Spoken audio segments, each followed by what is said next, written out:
The House Infrastructure Committee resumed its probe into questionable flood control projects, this time with explosive new names. And joining us now to answer some questions, we have House Infrastructure Committee Chair Representative Terry Ridon. Magandang umaga po sa inyo, Kong.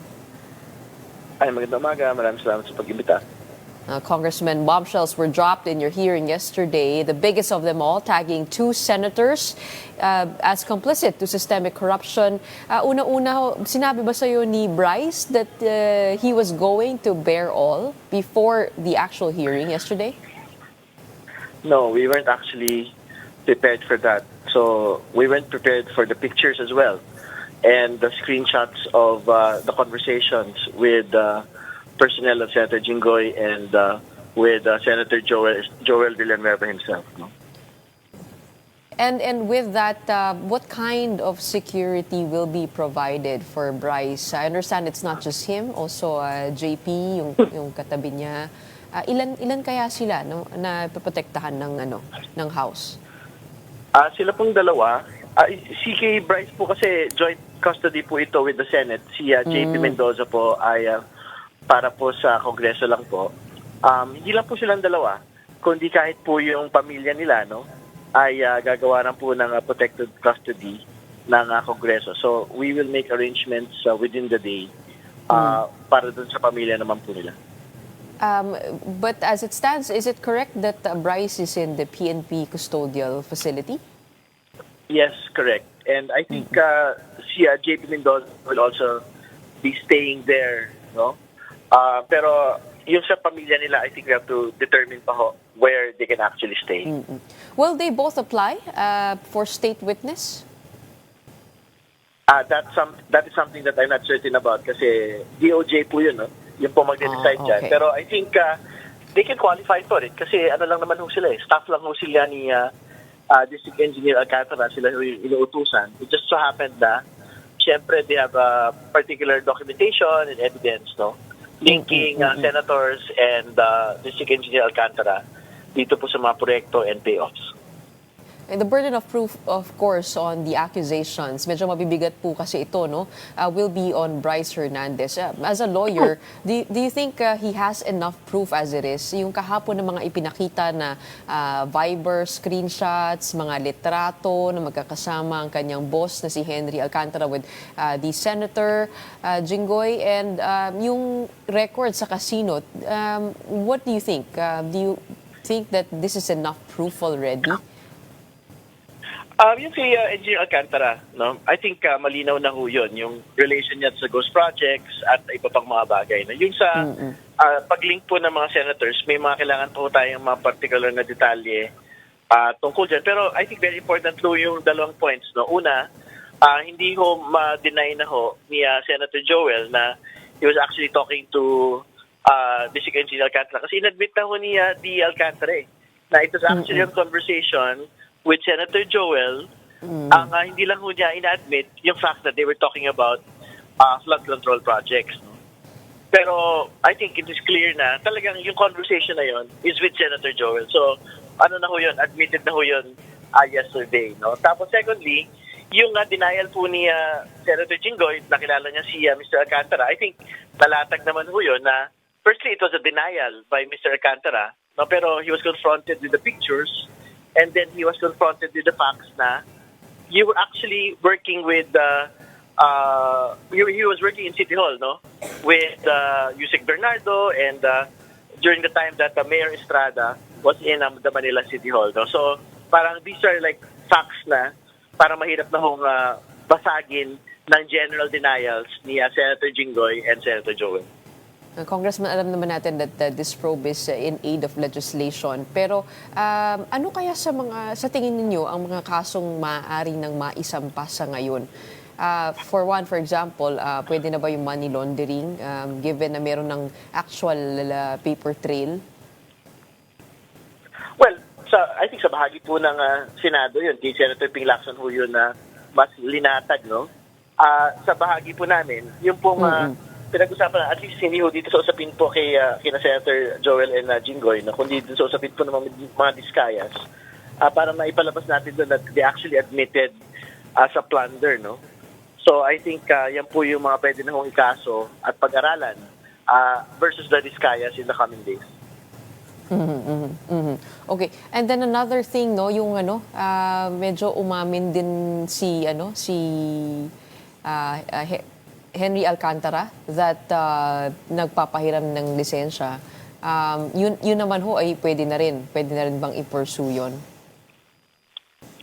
Pwede ho yung i-pursue. Pero ang sinasabi niya kasi, parang he was just like stating a fact that contractors were actually lending their licenses. No? Pero parang hindi niya naman sinabi, nakasabot siya doon sa pag-lend ng licenses. Pero even without actually talking about the contents of the hearing yesterday, yung pong liability ni Mr. Alcantara over the ghost projects in Baliwag, Bulacan, and yung pong sa Plaridel, Bulacan, na nakita po ni Secretary Vince, palinaw ho yun kasi he was part of that entire scheme and mechanism. Kasi siya ho yung head ng opisina po na yon. So pumirma siya sa lahat ng mga proyekto, tapos pumirma ho siya doon sa paglalabas po ng cheque para sa Wawaw, tsaka para po sa SIMS. No? So I think, even without talking about the details relating to Senator Joel and Senator Jinggoy, talagang may kaso na po si Mr. Alcantara.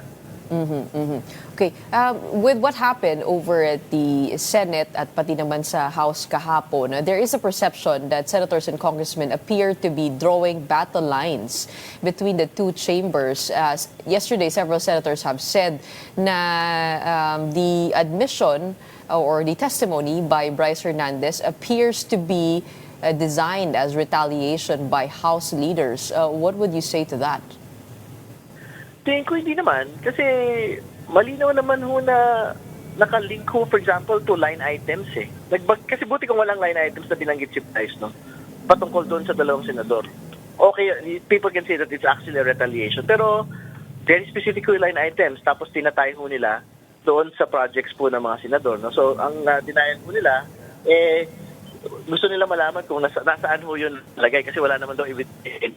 So ang next question doon, then they will have to ask the BICAM about that. Diba?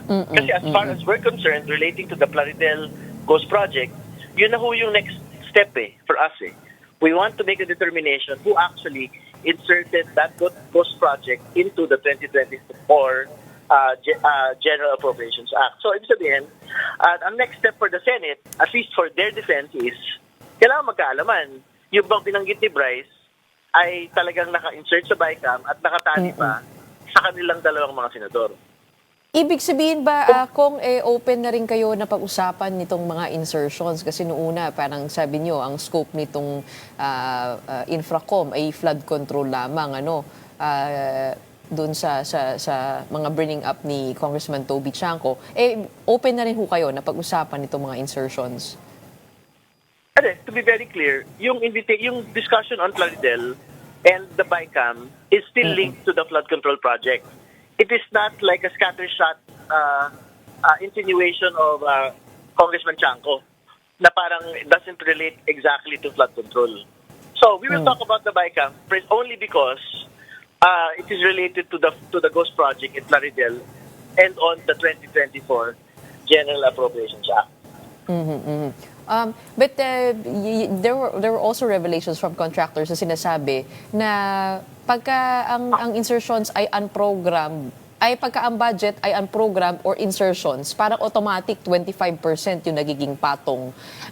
Doesn't that open everything? I mean, para tignan lahat kung ano ba, kung saan yan. Kasi kung buong sistema na rin ho, o talagang yun lang, flood control lang talaga ang magiging sakop po ng inquiry niyo. Pero alam mo, hindi ko masyado naiintindihan yung explain. Actually, galing kay Mr. Alcantara, I think, no? Yung pong, kay Mr. Vizcaya, yung pong unprogrammed flood control. Pero parang hindi naman ganun Parang hindi ko masyado naiintindihan yung sinasabi niya na unprogrammed flood control. Kasi ang totoo, if it's a line item in the General Appropriations Act, it will still be fully funded. So, kumbaga, if it's there in the GAA, popondohan pa rin po ng gobyerno. So, I think, if it's in the GAA, programmed appropriation po yung consideration sa kanila. So parang I think there's a bit of confusion on the part of Mr. Vizcaya on how it actually is. Okay, kung ano yun, there needs to be some more clarity on that. I bring that up. I mean, irrespective of whether it's unprogrammed and programmed, for as long as it is a flood control project, and for as long as it is anomalous, like substandard or ghost, it will be subject of inquiry. Okay. I bring that up because also during your hearing, Yusek Cabral did affirm that Representative Pulong Duterte's district got 51 billion in infrastructure funds during the last 3 years of his father. Do you think there's anything there that is worth looking into? Yun nga, parang kung nasa NEP ang recommendation, for example, in 2020, 4 billion lamang, nakakuha siya ng 13 billion dun na sa GAA. Di ba ang laki rin ng talon na yun? Will that not be part of the scope of your inquiry, given the new information? Pero makakasama po talaga yun. At syempre, again, we will have to go back to the basic mandate of the Infracom, which is to look at anomalous flood control projects, no? So, ibig sabihin nun, kailangan natin malaman, meron bang ghost, meron bang substandard doon sa 51 billion na mga proyekto, particularly because of the Discayas as well. Kasi nga, ang sinasabi nga, namayagpag sila nung panahon ngayon, namayagpag sila tumodo nung pong nagdaang gobyerno, no? So, I think the clear tie and logic as to why we are going back to 2016 is absolutely clear. You know, it's not just because we wanted to look at the 51 billion of Congressman Pulong Duterte. Congressman, yung iba nagsasabi, since nandyan na rin, bakit di na lang buksan yung baga parang Pandora's box na ito? I mean, why just flood control? No. I think the mandate of the committee is not just flood control, but also all other infrastructure projects. So, ibig sabihin, all the other schemes in previous governments like yung rock netting scam na parang overpriced po yung mga materyales will be opened. No? Ibig sabihin, ang hirap lang din pong magmadali. Dahil siyempre, gusto din natin maglatag ng kasong maayos para talaga makapag-file po tayo ng mga actual na mga kaso laban sa mga nasasangkot.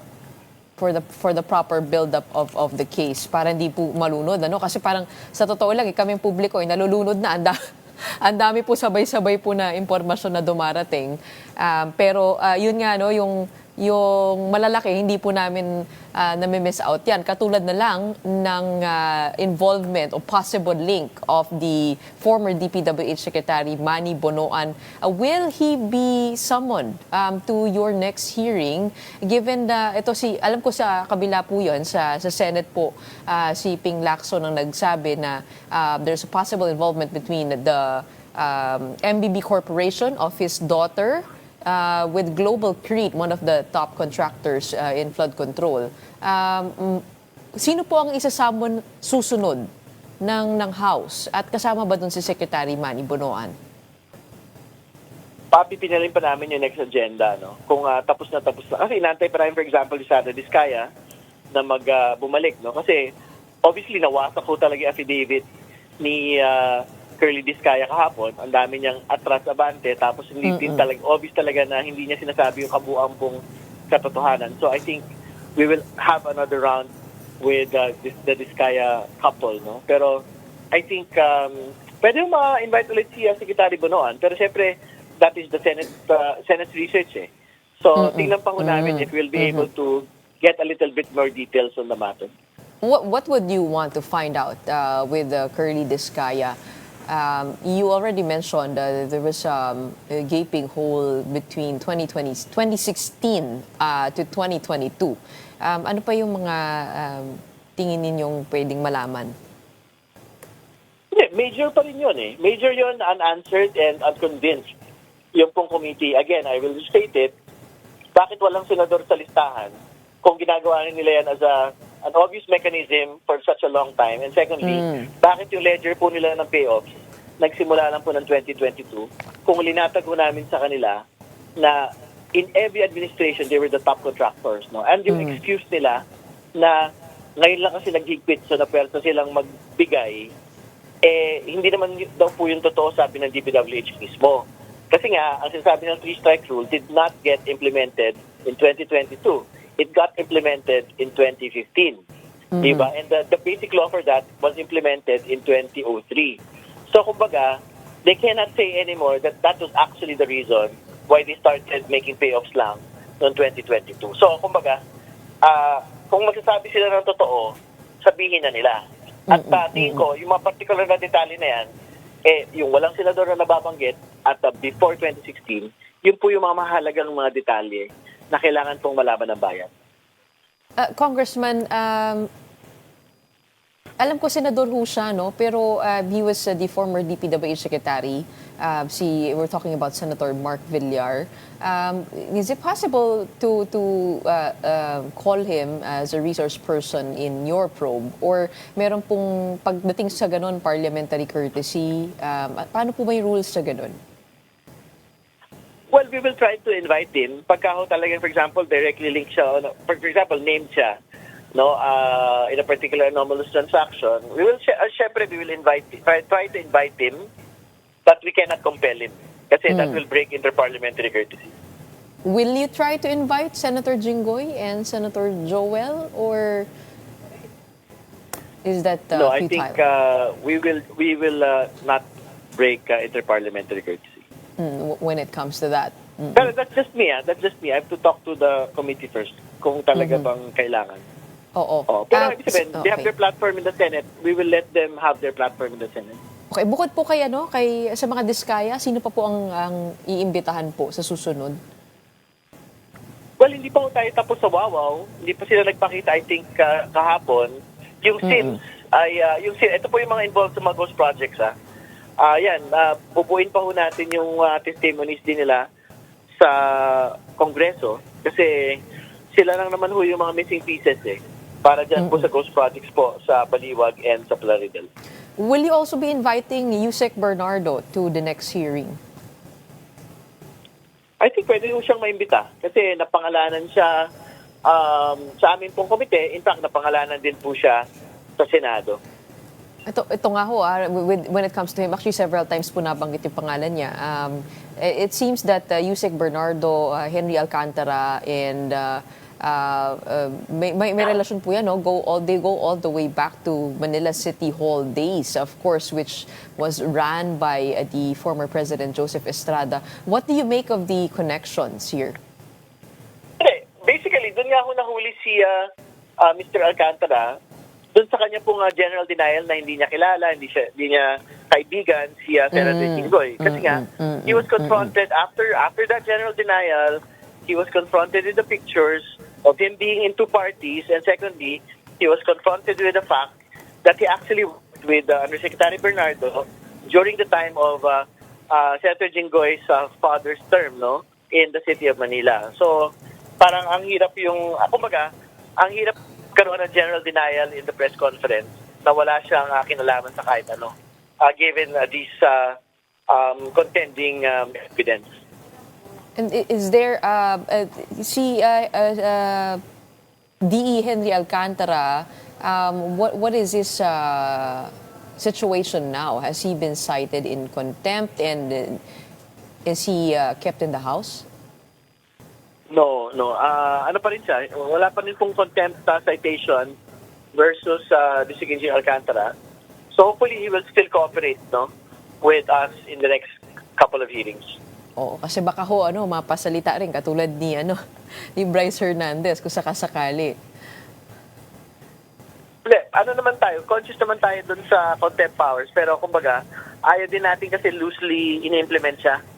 No? So, kailangan din pag-isipan talaga kung kailan ho dapat yan ikinakasa at hindi po ikinakasa. Okay. Kailan ho ang susunod na hearing? Pagpapasyahan pa po namin. Hopefully within the next 2 weeks, meron pa ulit. Alright, okay. Maraming salamat for giving us more details and answering some questions. Thank you so much for your time today. We have House Infrastructure Committee Chair, Representative Terry Ridon. Maraming salamat. Magandang umaga.